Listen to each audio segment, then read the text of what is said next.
இருக்கிறார் என்று ஆச்சரியப்பட்டார்கள். இயேசு அவர்களுக்கு பிரதி உத்தரமாக, என் உபதேசம் என்னுடையதா இராமல் என்னை அனுப்பினவருடையதா இருக்கிறது. அவருடைய சித்தத்தின்படி செய்ய மனதுள்ளவன் எவனோ அவன் இந்த உபதேசம் தேவனால் உண்டாயிருக்கிறதோ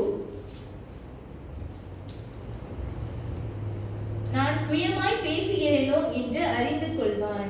சுயமாய் பேசுகிறவன் தன் சுய மகிமையை தேடுகிறான். தன்னை அனுப்பினவரின் மகிமையை தேடுகிறவனோ உண்மையுள்ளவனாய் இருக்கிறான். அவனிடத்தில் அநீதி இல்லை. ஆமென். Amen. So Jesus begins his ministry as we see that he is now in Galilee. Okay, so he is back there, and then when they were at the festival of Tabernacles, so Jesus went to the temple while they were celebrating the feast of Tabernacle. Jesus went into the temple and he started to teach in the temple. Alright. While he was teaching, the Jews and the people of the Jewish people were amazed. The Pharisees, they were surprised the way Jesus teaching, and they were talking among themselves. This person has not been to any Bible school to study, and how come he is so knowledgeable? And then he speaks with authority and power. So the Jewish people were very much surprised to hear the way Jesus speaks. But Jesus tells them, I am speaking, it is not because of me. It is because the Father who sent me to this earth is the one who is speaking into me. ஆக இன்றைக்கு நம்ம பார்க்கிறோம், இந்த யூத கலாச்சாரமாக நடப்பட்ட இந்த பண்டிகையில் ஆண்டவர் இயேசு கிறிஸ்து அந்த பண்டிகை போயிருந்தார் பாருங்க. அப்ப அந்த பண்டிகை சமயத்துல திடீர்னு ஆண்டவர் அந்த சபையில போயிட்டு, நடு சபையில போயிட்டு அங்க அவர் போதிக்கிறார், பிரசங்கம் பண்றார் பாருங்க. அப்ப அங்குள்ள யூத மக்களும் சரி, பரிசேயர்களும் சரி, அவரோட போதனையை டீச்சிங் கண்டு அவர்கள் ஆச்சரியப்பட்டார்கள். இவன் யார், இங்க நம்ம மத்தியில் உள்ள இயேசு வச்சே, ஆனா அவர் பேசுற ஒவ்வொரு காரியங்கள், ஒவ்வொரு செயல்கள், இது மிக ஞானமாக பேசுகிறார். இவர் எந்த ஒரு ஸ்கூல்ல போய் படிக்கலையே, பைபிள் ஸ்கூல்ல போய் படிக்கலையே, செமினார் போதத்துக்கு படிச்சது இல்லையே, ஆனா எப்படி இவருக்கு இவ்வளவு ஒரு ஞானம், ஆண்டவரோட சட்டம் பிரகாரம் அருமையாக பேசுகிறார் அப்படின்ட்டு இவர் ஆச்சரியப்பட்டார். அப்ப இயேசு அவங்க சொல்றாரு பாருங்க, இது நான் பேசுறது, என்னை அனுப்பின பிதா ஆனவர் என்னிடத்தில் பேசுகிறார். அப்ப அந்த வார்த்தை பிதா எனக்கு கொடுக்கிறார், நான் பேசல பாருங்க. அப்ப தொடர்ந்து அவர் சொல்றாரு பாருங்க, if anyone does the will of God, he will understand whether my teaching comes from God or whether I am speaking on my own. அப்ப நீ ஆண்டவர் அறிந்த ஒரு மனிதனாக இருந்தால், ஆண்டவர் உண்மையிலே நீங்க புரிந்த மனிதனாக இருந்தால், ஆண்டவருக்கு நீ கீழ்ப்படிந்த மனிதனாக இருந்தால், நான் பேசுற ஒவ்வொரு காரியத்தை குறித்து, நான் சொல்லிக் கொடுக்கிற ஒவ்வொரு காரியத்தை குறித்து உங்களுக்கு தெரியும், இது பிதாவன் இருந்திருந்த வந்த காரியமா இருக்குது. அப்படி நீ ஆண்டவரோடு இல்லாதவனாக இருந்தாக்கா உனக்கு இது அறிந்து கொள்ள ஞானம் இருக்காது. You won't understand if you are not with God. So if you are a God child and you follow God's instruction, you will understand this is the person speaking with God's power, because the glory goes back to the Father, the honor goes back to the Father. அந்த மகிமையும் சரி, அந்த வல்லமையும் துதியும் எல்லாமே பிதாவுக்கே சொல்லும். நீ ஆண்டவரோட பிள்ளையாக இருந்து இதை அறிந்து கொள்வார், இவர் ஆண்டவருக்குள்ள இருக்கிறார், ஆண்டவர் இவரோடு இருக்கிறார் என்று நீங்க ஆண்டவரோட பிள்ளையாக இருக்கும்போது இது நீங்க அறிந்து கொள்ளுங்க இந்த காரியத்தை. அப்ப நீங்க ஆண்டவர் தான் மகிமைப்படுத்துங்க, இயேசுவை மகிமைப்படுத்த மாட்டேன். அந்த இடத்துல எல்லாம் பிதாவுக்கு தான் அந்த மகிமை சொல்லுவாங்க. So for he speaks on his own, he who speaks. அப்படி நீங்க நான் என் சுயநலவாதியாக சுயநலமாக என்னோட காரியத்தை குறித்து நான் பேசிட்டு இருந்தாக்கா, அப்ப அந்த மகிமை எனக்கு தான் சொல்லணும், நான் பிதாவுக்கு நான் செலுத்த மாட்டேன். அப்ப அதுல உங்களுக்கு வித்தியாசம் தெரியும், இவன் பிதாவை துதிக்கிறானா இல்ல சொந்த மகிமைக்காக துதிக்கிறானா. அப்ப நீங்க புரிந்து கொள்ள வேண்டும். இப்ப நான் பிரசங்கம் பண்றேன், நான் பிரசங்கம் ஒவ்வொரு காரியத்தை குறித்து என்னையை குறித்தே நான் பேசிக்கிட்டு இருந்தாக்கா, அப்ப அந்த மகிமை எனக்கு போகுதா இல்ல பிதாவுக்கு போகுதா? நீங்க முடிவு பண்ணணும்.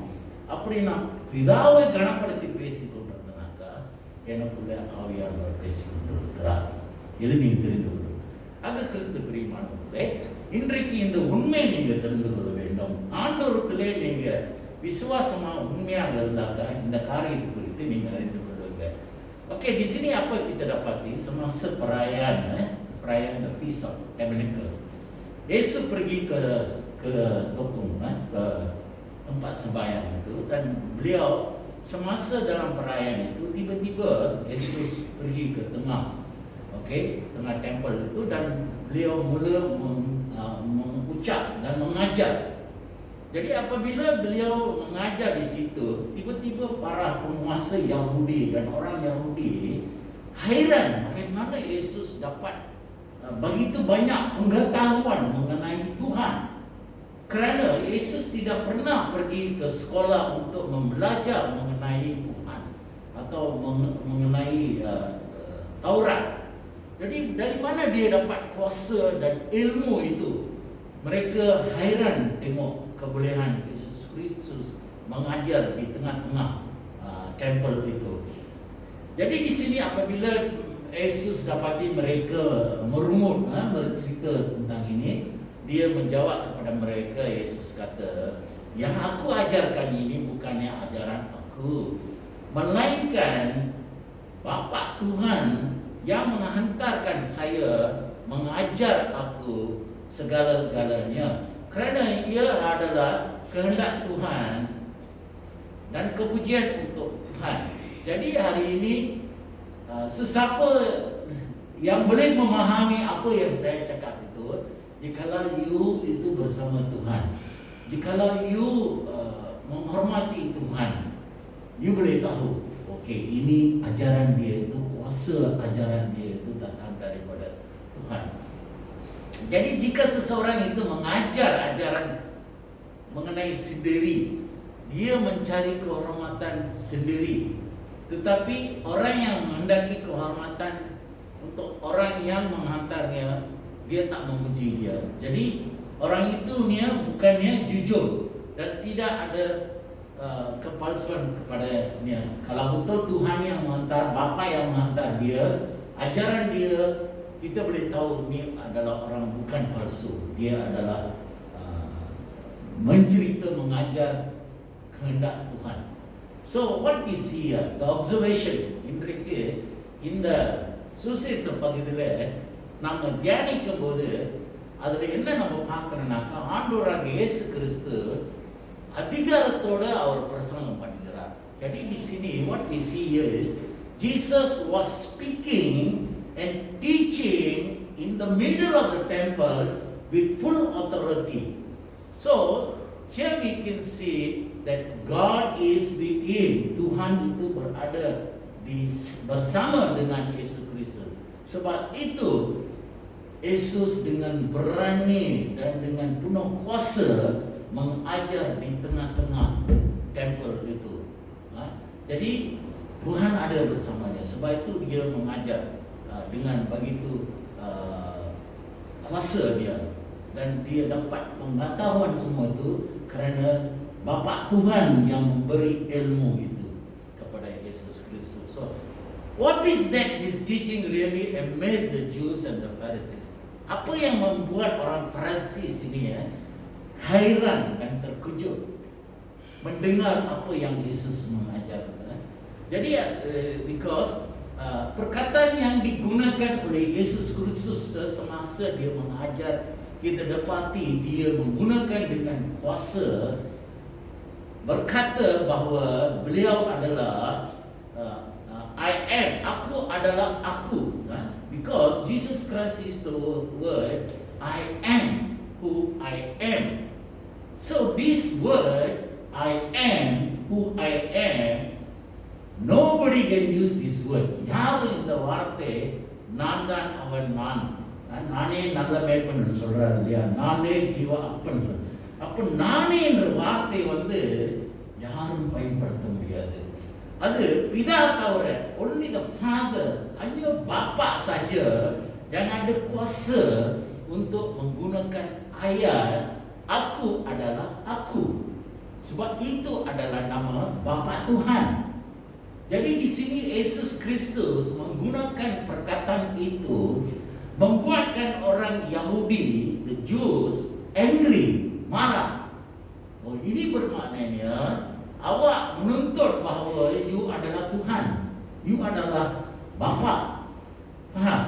So, ஆண்டவர் இயேசு கிறிஸ்து நானே நல்ல மேய்ப்பன், நானே என்ற வார்த்தை பாவிக்கும் போது அங்குள்ள யூத மக்கள் ஆத்திரப்பட்டார்கள்.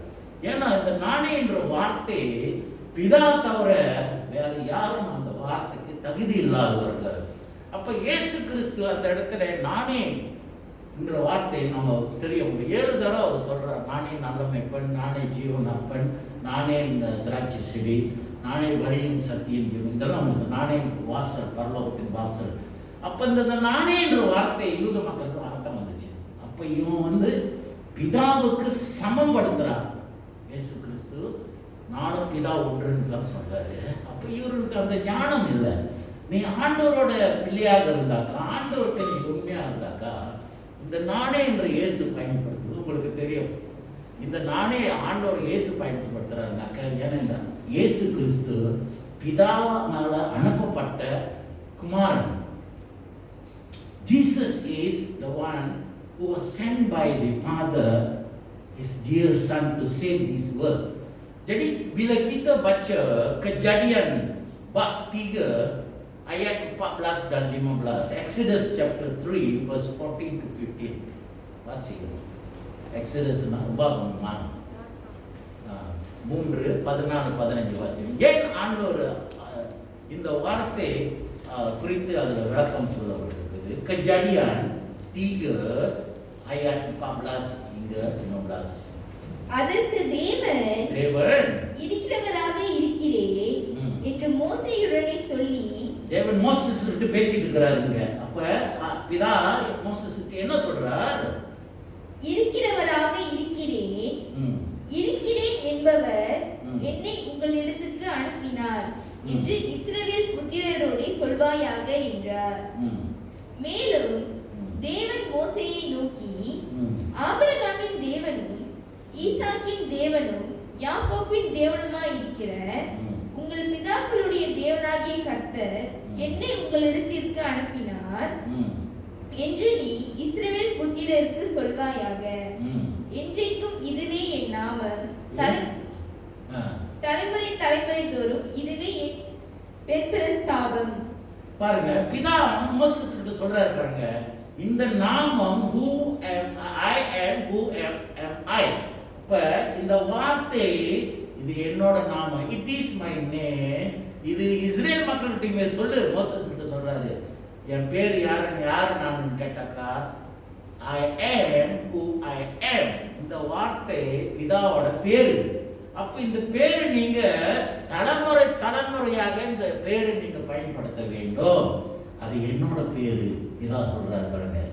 அப்ப இங்க நம்ம பார்க்கிறோம், God said to Moses, I am who I am. This is what you are to say the Israelites, I am has sent me to you. அப்ப மோசஸ் சொல்ற, நீ போய் அந்த இஸ்ரேல் மக்களுக்கு சொல்லுங்க, I am, அதாவது பிதா அவர் பேரு I am உன்னை அனுப்பினேன். அப்ப நான் உன்னை அனுப்பினேன் இஸ்ரேல் மக்களுக்கு நீ போய் சொல்லு. God also said to Moses, say to the Israelites, the Lord, the God of your fathers, the God of Abraham, the God of Isaac, the God of Jacob, has sent me to you. This is my name forever, the name by which I am to be remembered from generation to generation. This is the name of the Lord. Jadi bila kita baca Kejadian bab 13 ayat 14 hingga 15, kenyataan Yesus di sini berkata, aku adalah aku. Sudah pasti dia mengisytiharkan dirinya setara dengan Bapa.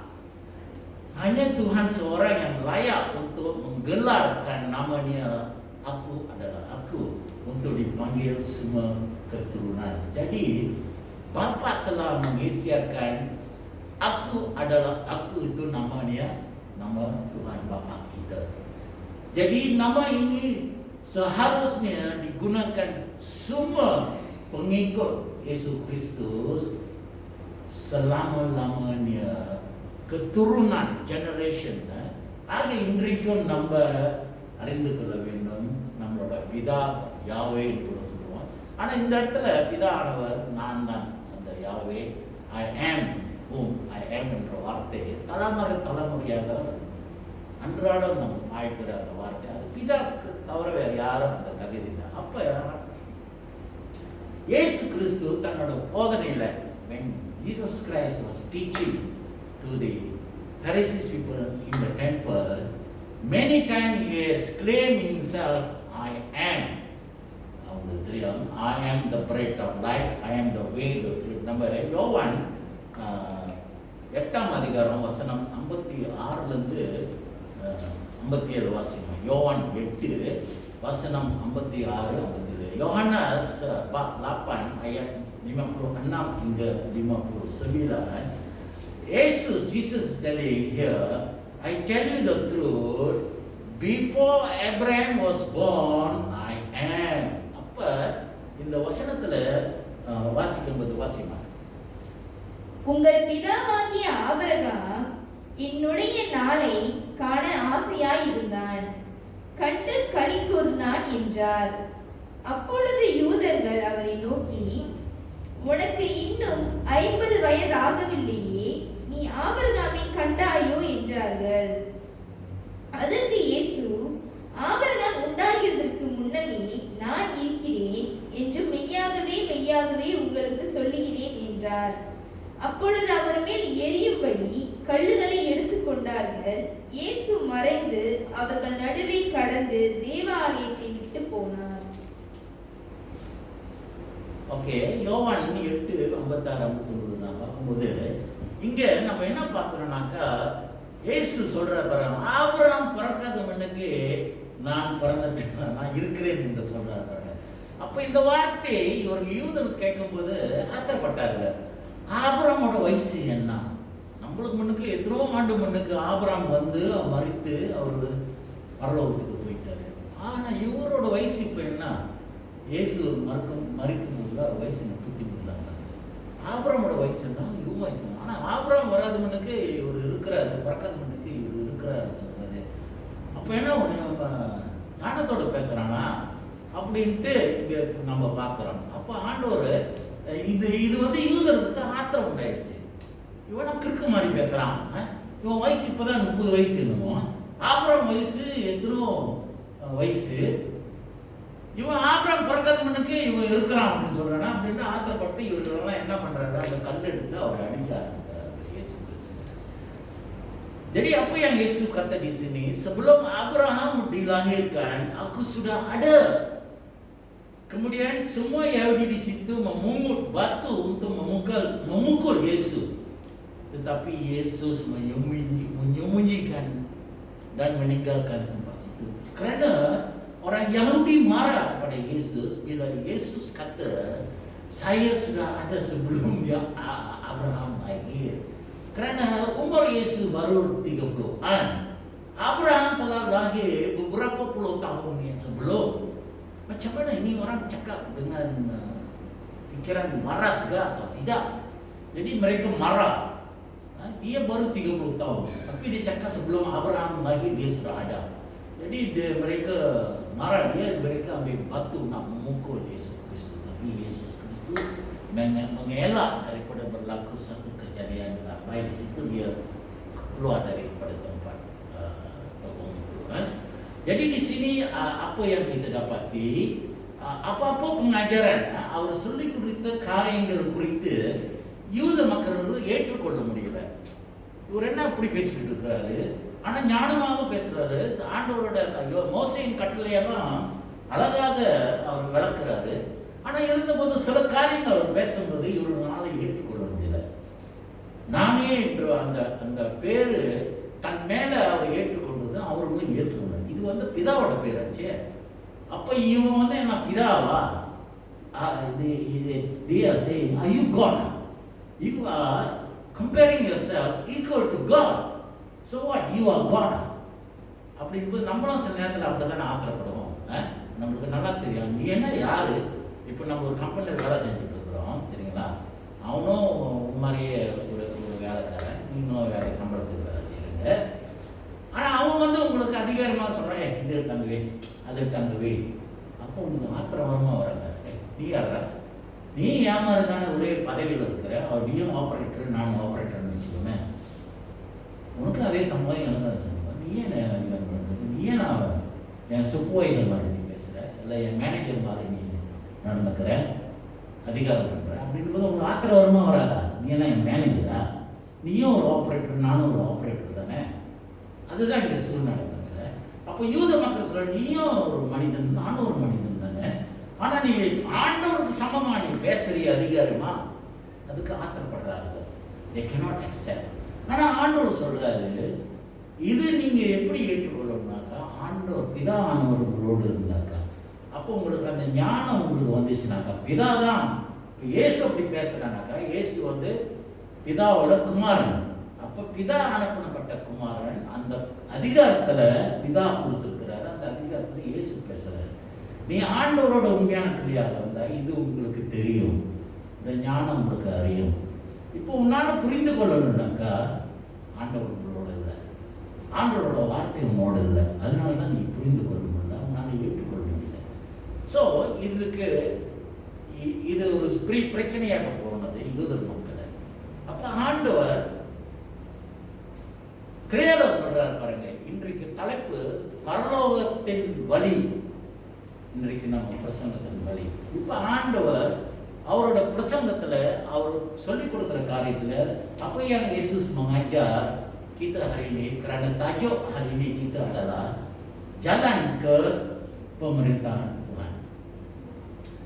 Jadi untuk anda masuk ke pemerintahan Tuhan dan hidup kekal di pemerintahan Tuhan, பரலோக ராஜ்யத்தில் உங்களுக்கு நிரந்தர வாழ்க்கை வேணும்னாக்கா, அதுக்குள்ள நீங்க நுழைய வேணும்னாக்கா, ஆண்டவர் இயேசு சொல்றார். யோவான் 14:6 Wasima. John 14, யோவானஸ் 14 ayat 6, I am the way and the truth and the life. No one comes to the Father except through me. Wasima. அதற்கு இயேசு, நானே வழியும் சத்தியமும் ஜீவனுமாய் இருக்கிறேன். என்னை அல்லாமல் ஒருவனும் பிதாவினிடத்தில் வரான். அப்ப இன்றைக்கு நீங்க பரலோகத்தை இன்றைக்கு யார் கேட்டாலும் நீ மரித்த பிறகு எங்க போகணும் விரும்புறேன்னு கேட்டாக்கா பரலோகம் தான் சொல்லுவாங்க. நரகத்துக்கு யாரும் நம்ம விரும்ப மாட்டோம். எவ்வளவு பாவியாக இருந்தாலும் நம்ம நான் பரலோகத்துக்கு போகணும் அப்படின்ட்டு நம்ம சொல்லுவோம். ஆனா ஆண்டவர் இங்க கிளியரா சொல்லி கொடுக்கிறார் நம்மளுக்கு. அந்த பரலோகத்தின் வழி நான். I am the way, the truth and the நானே பரலோகத்தின் வழி, ஜீவன் நித்திய வாழ்வு உங்களுக்குன்ட்டு ஆண்டவர் யோவான் 14:6 நீங்க வாசிங்க. யோவானஸ் 14:6, akulah jalan untuk mengenal Tuhan. Jika kamu nak mengenal Tuhan Bapa, Yesuslah jalannya. Anda kena percaya kepada Yesus Kristus. Anda kena terima Yesus Kristus adalah penyelamat kamu. He is our salvation. He is our savior. அவர் தான் என்னை காப்பாற்ற போற தேவன் என்று நீங்கள் இயேசுவை ஏற்றுக்கொள்ள வேண்டும், விசுவாசிக்க வேண்டும். நானே வழியும் சத்தியமும் ஜீவன் என்று. அதனால தான் இயேசு சொல்றார் பாருங்க. உங்களை நீங்க பிதாவை பார்க்க வேண்டும்னாக்கா, பரலோகத்துக்குள்ள நீங்க நுழைய வேண்டும்னாக்கா, உங்களுக்கு நித்திய வாழ்வு, நீங்க மரித்த பிறகு இன்னொரு வாழ்வு ஆண்டவர் உங்களுக்கு கொடுக்கிறார், பிதாவானவர். அதுதான் அந்த பரலோக வாழ்க்கை. இன்றைக்கு உங்களுக்கு அந்த பரலோக வாழ்க்கை உங்களுக்கு வேண்டும்னாக்கா, ஆண்டவராக இயேசுவை நீங்க விசுவாசிக்கிறதாக இருக்க வேண்டும். அப்ப இயேசு இல்லாம நீங்க பரலோகத்துக்குள்ள நுழைய முடியாது, பிதாவிடத்துக்கு நீங்க போக முடியாது.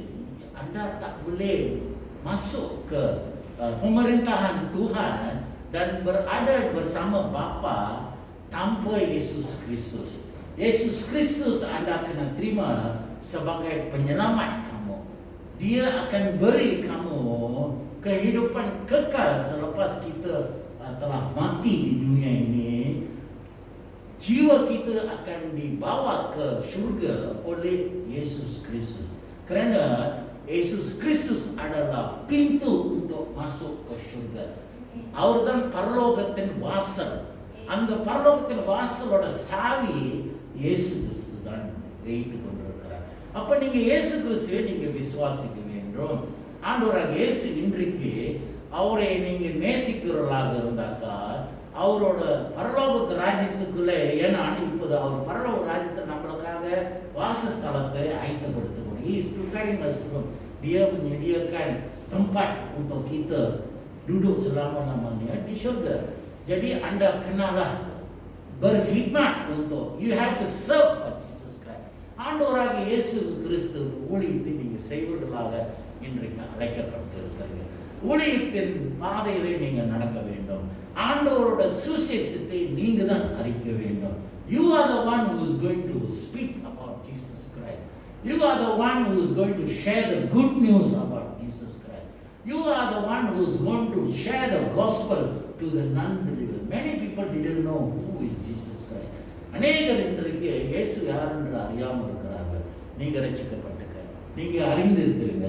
அப்ப அந்த அனுபவம் நீங்க அறியாதவங்களுக்கு நீங்க பகிர்ந்து கொள்ள வேண்டும். நியாயத்துக்கு நாட்களிலே ஆண்டவர் சொல்றார், பரலோகத்தின் வாசலுக்குள்ளே நீங்க போகும்போது உண்மை இயேசு அறியாதவர்களும் ஆண்டவர் சொல்றாரு அவர்களும் பரலோகத்துக்குள்ள வர வேண்டும். அதனால்தான் ஆண்டவர் சொன்னார் பாருங்க, யோவான் 3:14 நம்ம வாசிக்கும் போது, பிதாவானவர் இயேசு இந்த பூமிக்கு அனுப்பினது, யார் ஒருவன் இயேசுவை விசுவாசிக்கிறானோ அவன் ரட்சிக்கப்பட வேண்டும், அவன் காப்பாற்றப்பட வேண்டும், அவன் பரலோகத்துக்கு வர வேண்டும். அதுக்கு தான் இயேசு கிறிஸ்து இந்த பூமிக்கு வந்தார். ஆக இயேசு அறியாதவர்களும் ரட்சிக்கப்பட வேண்டும், அவர்களுக்காகவும் இயேசு இந்த பூமிக்கு வந்தார் பாருங்க. இதை நீங்கள் தெரிந்து கொள்ள வேண்டும். ஆக கிறிஸ்து பிரியமானவர்களே, இன்று ஆண்டவர் அவரோட ஊழியத்துக்கு அவரை உங்களை ஆராதிக்க அழைக்கிறார். நீங்க அவருக்கு உண்மையான பிள்ளையாக நீங்க வாழ வேண்டும். You have to be a truthful servant of God. Anda kena berkhidmat untuk Yesus Kristus dengan jujur dan benar. Anda kena sembahyang kepada Bapa Yesus Kristus. Jadi apa yang Yesus minta kita hari ini, supaya bagaimana kita kena sembahkan kepada Yesus, எப்படி நாம் ஆண்டவரை ஆராதிக்க வேண்டும், என்ன நம்ம செய்வோம் என்று மீகா 6ஆம் அதிகாரம் வசனம் 6-8 வாசிக்க. பழைய ஏற்பாடு மீகா 6வது அதிகாரம் வசனம் 6-8 வாசிக்க கேட்பாங்க. மீகா bab 6 ayat 6-8. Yesus berkata, Tuhan mengata, Anda kena melayan saya dan berkhidmat untuk saya. Apa yang Yesus kata untuk melayan dia, apa seharusnya you kena buat. Ini yang disebutkan di Mika 6:8. Masih mau? எண்ணத்தை கொண்டு நான் கர்த்தருடைய சந்நிதியில் வந்து உன்னதமான தேவனுக்கு முன்பாக பணிந்து கொள்வேன். தகன பலிகளை கொண்டு ஒரு வயது கன்று குட்டிகளை கொண்டு அவர் சந்நிதியில் வர வேண்டுமோ, ஆயிரங்களான ஆட்டுக்கடாக்களின் பேரிலோ, எண்ணெயாய் ஓடுகிற 10,000 ஆறுகளின் பேரிலோ கர்த்தர் பிரியமாய் இருப்பாரோ. என் அக்கிரமத்தை போக்க, என் முதல் பேரானவனையும் என் ஆத்துமாவின் பாவத்தை போக்க என் கர்ப்ப கனியையும் கொடுக்க வேண்டுமோ. மனுஷனே, நன்மை இன்னதென்று அவர் உனக்கு அறிவித்திருக்கிறார். நியாயம் செய்து இரக்கத்தை சிநேகித்து உன் தேவனுக்கு முன்பாக மனத்தாழ்மையை நடப்பதை அல்லாமல் வேறு எண்ணத்தை கர்த்தர் உன்னிடத்தில் கேட்கிறார். ஆண்டவர் கேட்கிறார் பாருங்க, உன்னிடத்தில் என்ன ஆண்டவர் கேட்கிறார்? What shall I come before the Lord? With what? Shall I bow down before the exalted God? Shall I come before him with burnt offering? Oh, with calves? ஐயோ, ஆண்டவர் பாருங்க விளக்கமாக சொல்றார், உங்களை ஆண்டவர் அழைக்கிறது வந்து இங்க மீகால அவர் தீர்க்கதரிசி என்ன சொன்னா, ஆண்டவரை அறிய வேண்டும், ஆண்டவருக்கு பணி பண்ண வேண்டும். என்ன நான் செய்ய வேண்டும்? ஆண்டவருக்கு நான் பணிந்து குனிந்து ஆராதிக்க வேண்டுமா? ஆண்டவருக்கு நான் கெடா வெட்ட வேண்டுமா? ஆடு வெட்ட வேண்டுமா? அந்த ஒலிவ் ஆயில் அந்த எண்ணெய் நான் செலுத்த தகன பலியாக நான் செலுத்த வேண்டுமா? அல்லது நான் காவடி தூக்க வேண்டுமா? நெருப்புல நடக்கணுமா? இப்படின்ட்டு தீர்க்கதரிசி கேட்கிறார். ஆனா ஆண்டவர் இதுல என்ன சொல்றாரு பாருங்க.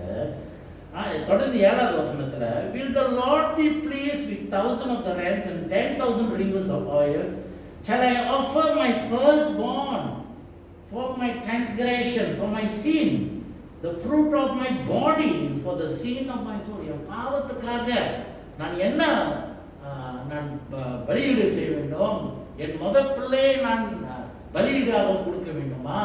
இல்லது ஆடு கெடா மாடு இல்லை எண்ணெயோ ஏதோ நான் பலியிடாக செய்ய வேண்டுமா? அப்ப தொடர்ந்து இங்க என்ன சொல்லப்பட்டிருக்குதுனாக்க 8வது வசனத்துல, he has showed you, oh man, what is good, what does the Lord require of you?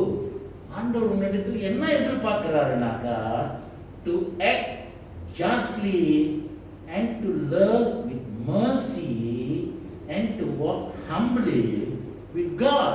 ஆண்டவர் உன்னிடத்தில் எதிர்பார்க்கிறது அந்த 8வது வசனம் வாசியமாகிறது. மனுஷனே, நன்மை இன்னதென்று நன்மை என்னதென்று அவர் உனக்கு அறிவித்திருக்கிறார். நியாயம் செய்து நியாயமாக நீங்க நடக்க வேண்டும். நியாயம் நீங்க செய்ய வேண்டும். இரக்கத்தை சிநேகித்து இரக்கமாக நீங்க இருக்க வேண்டும், சிநேகிக்க வேண்டும். உன் தேவனுக்கு முன்பாக மனத்தாழ்மையாய் நடப்பதே அல்லாமல் வேறு எண்ணத்தை கர்த்தர் உன்னிடத்தில் ஆண்டவர் கேட்கிறார் பாருங்க. ஆண்டவர் உன்கிட்ட இதுதான் எதிர்பார்க்கிறார். உன்னை போய் நெருப்புல நடந்து எனக்காக நீ தியாகம் பண்ணு, எனக்காக நீ மலை ஏறு, எனக்காக மொட்டாடி, எனக்காக காவடி தூக்கு, எனக்காக அளவு போடு, எனக்காக 10,000 ஆடுகள் விட்டு தகடப்படியாக ஆண்டவர் கேட்கிறார். ஆண்டவருக்கு கேட்கிறது வெரி சிம்பிள். இன்றைக்கு ஆண்டவர் உங்களை அழைத்திருக்கிறார். தன்னோட ஊழியத்துக்கிட்ட ஆண்டவர் உங்களை தெரிந்து கொண்டிருக்கிறார். Tuhan telah memilih Anda supaya berkhidmat untuk Anda. Tuhan itu. Jadi apa yang seharusnya kalau Tuhan telah memanggil, jangan awak keliru bagaimana saya nak menyembahkan kepada Tuhan. Adakah saya harus korban lembu ke, kambing ke, atau minyak kepada Tuhan?